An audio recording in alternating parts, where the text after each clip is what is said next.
একদিন আমার নবীর দরবারে ফেরেশতাদের সর্দার জিব্রাইল আসছে। আমার নবী কথায় কথায় বললেন, ইয়া আখি জিব্রাইল, ও আমার ভাই জিব্রাইল, তোমার নাকি 600 ডানা আছে, 600 পাখা আছে। ইয়া রাসূলুল্লাহ, আল্লাহ তোমাকে 600 পাখা দিয়েছেন, তো তুমি কয়টা ব্যবহার করো?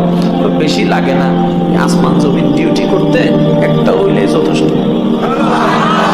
মানে একটা দিয়ে চাবর মারলে হয়ে আছে, বাকি 599 ব্যবহার করা লাগে।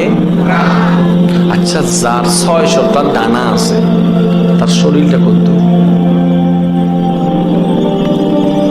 একটু বুঝার চেষ্টা করেন। যার আর ডানা ইঙ্কিও আছে, ফাঁকির ডানা না। জিব্রাইল যেমন তার ডানাও। আমার নবী বললেন, জিব্রাইল মনোযোগ মনোযোগ, নবী কথা বলছেন নূরের ফেরেশতা সর্দার জিব্রাইলের সাথে। কাদের নবী? আমাদের নবী। আরে আমাদের নবী তো একটু বাপ নিয়ে বলেন না ভাই, কাদের নবী? জিব্রাইলের সাথে কথা বলছে। তা আমার নবী বললেন, ভাই জিব্রাইল, আচ্ছা তোমার দেহটা একটু কত বড়, আমার একটু দেখতে ইচ্ছে করতেছে, একটু দেখাও। তখন জিব্রাইল বললেন, ইয়া রাসূলুল্লাহ, আমাকে ক্ষমা করবেন, আল্লাহ আমাকে যে বডিটা দান করেছে ওই বডির রূপটা নেওয়া যদি নিতে যাই পৃথিবী ছোট হয়ে যাবে, পৃথিবী ছোট হয়ে যাবে। আমি এটা এখানে খুলতে পারবো না, দেখাইতেও পারবো না। এটা যদি আপনি দেখতে চান আপনাকে আমার বাড়িতে যেতে হবে, মানে সিদরাতুল মুনতাহায় যদি যান তখন আমি আমার আসল রূপটা দেখাতে পারবো। এবার তো কথা শেষ। আল্লাহর হুকুম হলো, নবীর মেরাজের টাইম আসলো। ওরা আশেকরা আশেকের মতো করে বলেন না সুবহানাল্লাহ।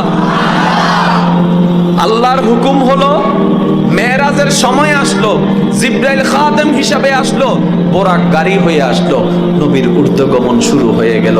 যেতে যেতে সিদরাতুল মুনতাহার ঘটনা আপনারা সবাই জানেন। জিব্রাইল গিয়ে থমকে গেল, ইয়া রাসূলুল্লাহ, আমার আর কোনো পারমিশন নাই যাওয়ার, আপনি যান। আমার নবী বললেন, জিব্রাইল, আমি একটা কথা বলছিলাম যে তুমি বলছিলে যে তোমার বাড়িতে আসলে দেখাবা, একটু দেখাও তো তোমার শরীরটা।